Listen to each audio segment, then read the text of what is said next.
Hey, it's Ryan, and on today's adventure, we're going inside Dollywood. There's a lot happening behind the scenes, and I'm going to show you everything I can of what to expect when you come to Dollywood in 2022. Sit back, relax, and let's check out what's going on. If you've been here before, you can tell the parking toll booths have moved a little bit. So we've moved the parking toll booths down to here. That's going to give us about 40% more stacking space, so it'll allow us to be able to pull more traffic off of veterans and into this area as folks are coming to enter the park. You see two new toll booths that are being added in addition to the ones we had before. That will allow us 4 extra operators, which will be able to give us 1,600 cars per hour coming through here. So we're going to be able to bring that part more efficient, bringing people into the park. So we invited a traffic engineer group that helps the state of Tennessee quite a bit in their planning of their road system to come in and reimagine the experience in the parking lot to make it a lot more efficient. We've streamlined what we think is one of the most important segments of our business, and that's the people that are staying on our hospitality. You've heard me talk a lot about our future and that being a big part of how we're going to be moving our attendance forward. Well, the guests that are visiting on hospitality will now have half the amount of time on the trolley to get to our front door than they had in previous years, which we think is a really huge benefit. And like everything that we do, there's not an open checkbook to just spend freely. So oftentimes you'll hear me talk about phases, but that's the beautiful part about a 10-year plan is you can actually phase the workload over that 10-year grid. First phase is what you see today. It's fixing our capacity at toll plazas and redoing the loop. Now the guests are going to be entering and exiting on one consistent loop. No more crisscross applesauce, which should not only make it a safer experience, but the entry and exit experience, the first thing that you experience when you come here and the last thing that you experience when you leave, is going to be much improved. So I'm hoping from a guest experience perspective, that's far improved.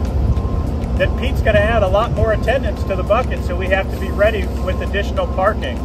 And we have 2 incremental parking lots that will phase in over this next 10-year period that will add incremental parking spaces to the lot that you see.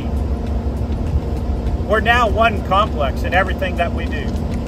When we talk about it, it's not about Splash Country parking and Dollywood's parking. It's one complex. And the tram system that will activate in fall when Splash Country is closed will be an improved experience to get people from the Splash Country parking lot to our front door. So we know that that's going to be a big improvement to where we're going to go.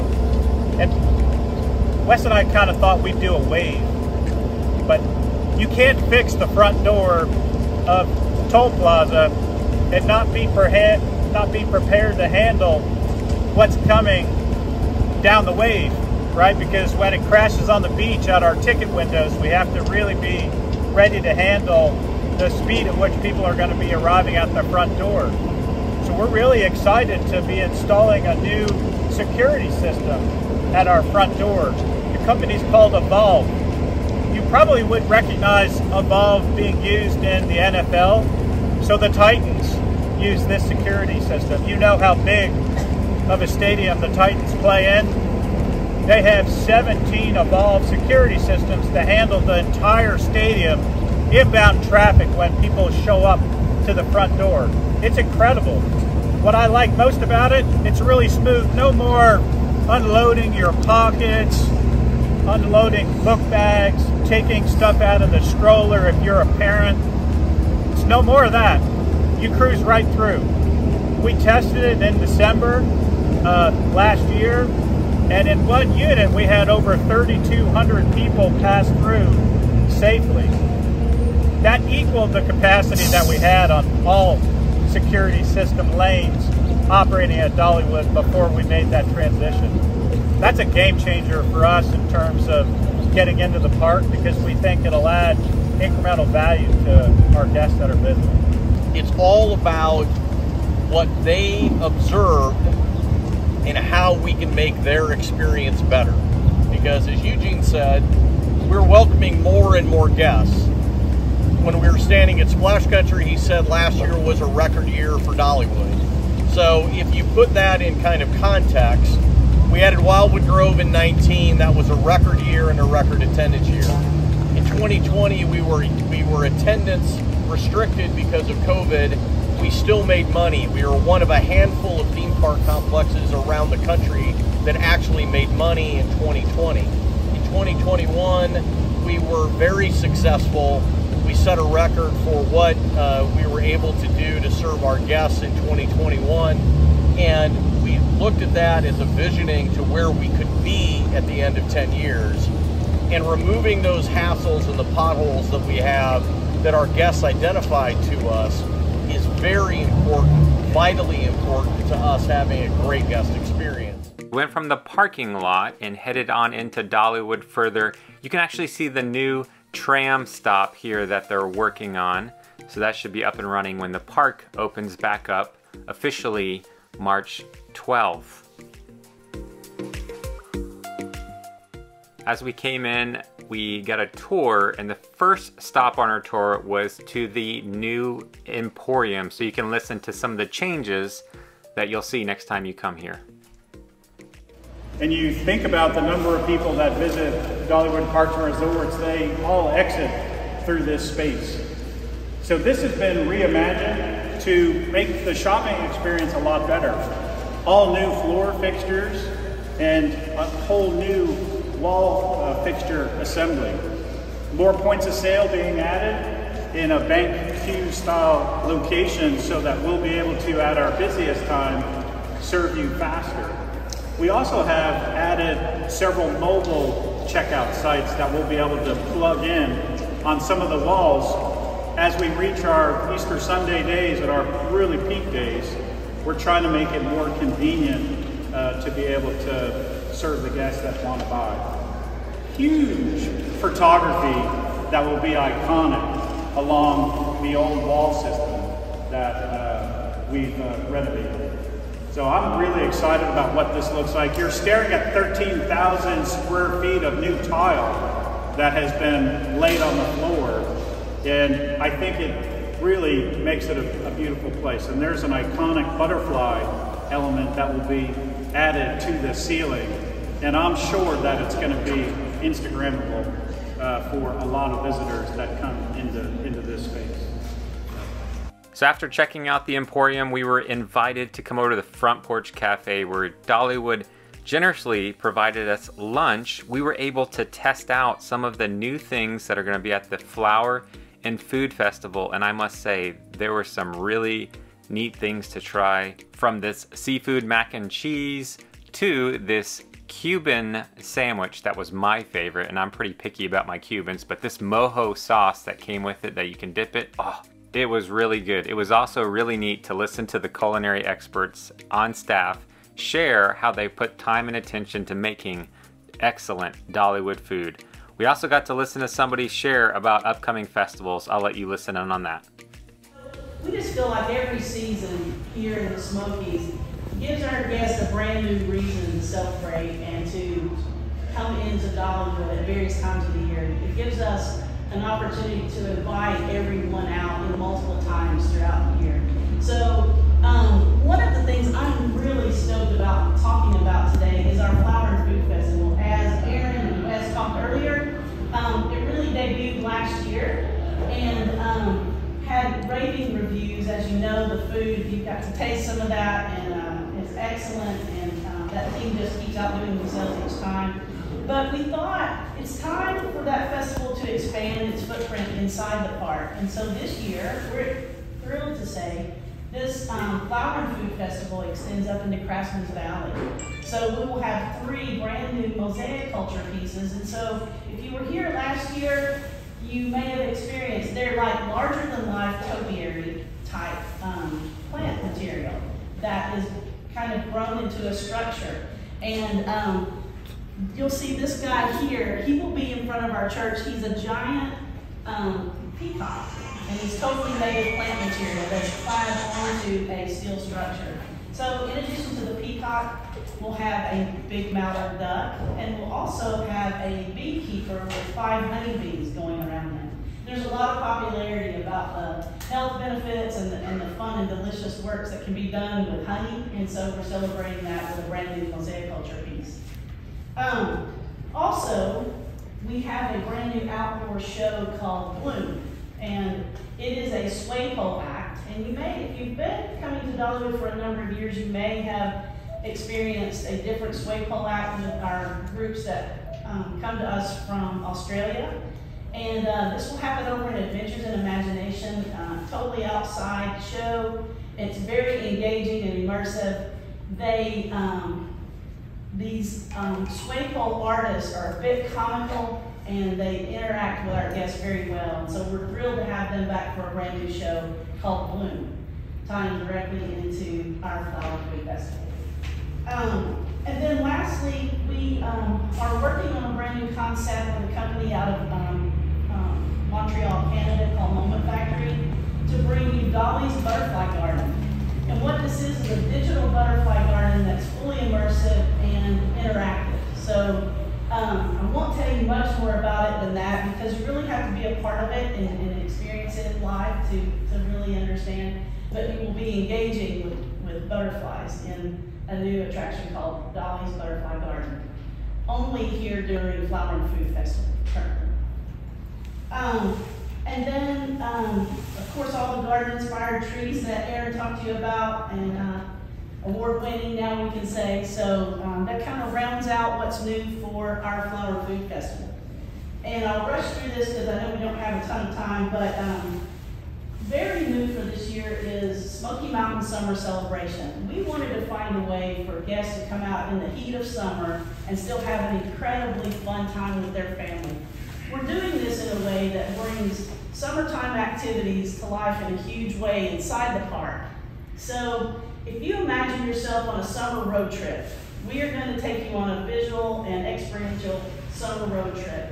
So Dollywood guests will see things like a sky full of kites, literally hundreds of kites overhead in Show Street. Oodles of noodles. We're taking hundreds and hundreds of pool noodles and making a work of art with those up in the sky, and you can walk through those.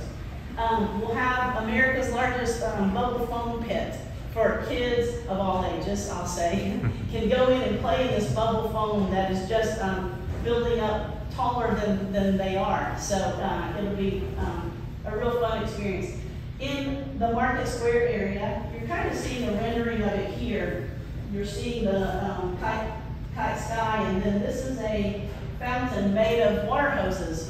And it is 10 feet tall, and it will spray sporadically throughout the day. And we're going to have these pop-up entertainment moments where there's some interaction that happens with kind of a flash mob style of entertainment with this as the focal.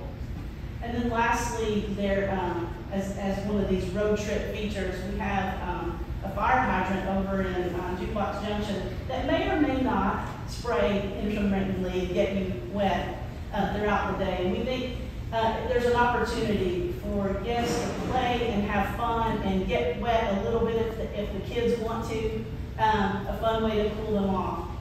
And then we'll have backyard games. How many of you remember growing up and playing games in your backyard with your besties? I think that's a fun memory that we all have, and we wanted to bring that to life here in the park because we think a lot of people have just not had a chance to really get out and play much, and we want everybody and encourage everyone to come out and play in our backyard here at Dollywood. So, and let me see. Oh, can't forget this.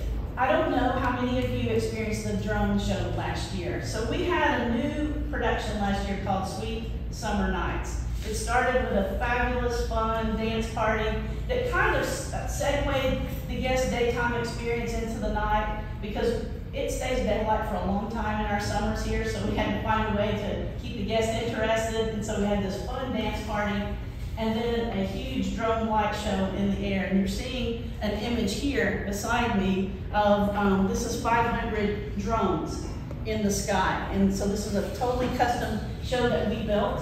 And we're coming back with this concept, bigger and better, this year. So Sweet Summer Nights is coming back for summer. Harvest Festival. You're seeing Harvest Festival on the end depicted here, a giant owl.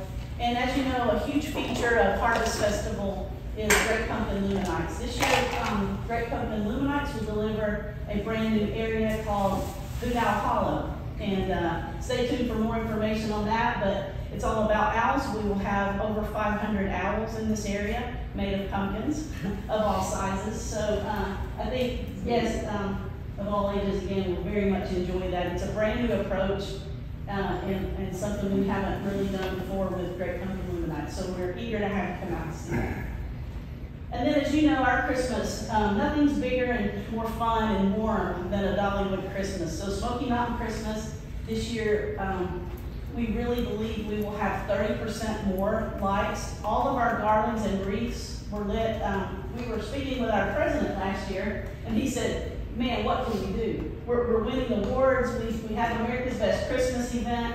What can we do? And he challenged us, and so we came out and said, we're gonna make sure that every wreath and every garland is lit in the park. So it's gonna doing that and adding all of that additional decor will really heighten the daytime experience as well as the nighttime. Also back for summer, I did leave something off, Wes. Gazillion Bubbles. I don't know how many of you have seen Gazillion Bubbles. It's coming back this summer to be a part of our summer celebration. So we're thrilled to have that show. It's a great opportunity for guests to get inside for a few minutes just to cool off and really be entertained. It does entertain multi-generational families, and so we're thrilled to have that group back. Finally, we headed over to a different area of the park to listen in why they had to remove this original tunnel that's been there for safety reasons, as well as some other changes that are going on in this area of the park. I'll let you listen in. How do you make a decision on, what you take away versus what you keep? And sometimes it's a pretty simple decision, based on safety. I've learned in a short amount of time living in Tennessee, the mountains slide a little bit. And last year during one of our heavy rainstorms, the mud on that hill over there slid off and butted into the structure of the old tunnel that used to be a part of the original concept here when we opened as Silver Dollar City, Tennessee. And the structure became too unstable for me to be able to keep, so made the intentional steps to go ahead and take the structure down and set our sights on something that we've concentrated a lot on, and that's creating a little bit more room on grounds for people to be able to take advantage of spending time together. You heard Pete mention making memories worth repeating, and it's really a fortifying family visit when somebody comes here and spends time together as a family. The train happens to be the #1 sought after ride in the entire park, and what we're doing with the tunnel gone, we're going to create a nice seating area and a great viewing area for the train to come along. We're planting more than 40 trees on the hillside, create a lot of greenery. But like you heard me mention a long time today, it's a brand evolution. It takes a little time to make these things spout and grow seeds. A few other things we can't get to because of the morning rain. There's a pizza place just located across from the train that we've renovated. Totally took it all the way down to studs, really advanced the size of what the unit is going to be able to produce. Speed of service is always a real issue for our culinary team, and to be honest with you, it's going to be a much improved environment for the staff to be able to work in. It won't be as frustrating because they want to serve you as quickly as possible, but if we haven't given them the right tools, it makes it a little bit of an unrepeatable experience for our own host. It has an awesome deck overlooking Country Fair, so a lot more expanded seating ground. What's the new name? Iron Horse Pizza. I know that's shocking, right, being next to the train, but that's what it's going to be called, and hopefully it'll be an underpinning of our future. And there's big plans from an expansion perspective along this entire corridor. Those that are on the tour last year heard me talk about one of the buildings being chopped off to create a little bit more space. And you might have heard me mention that we were going to advance up the hill towards Craftsman's Valley and do the same thing.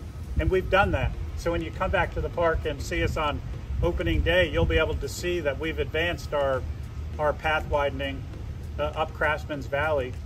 And now the American Eagle show that was a hidden gem for us is now very visible, and it'll be a feature experience, a part of the Craftsman's Valley. Dollywood was also very gracious to send us off with a sugar cookie and one of these awesome cupcakes from the bakery. I am so excited for the bakery to be up and running in Dollywood, back open come March 12th of this year. There's lots of new things. We weren't able to cover everything in this video, but lots of changes to make an amazing experience when you come to Dollywood. If you have any questions about Dollywood, drop them in the comments. Otherwise, we'll see you on the next adventure.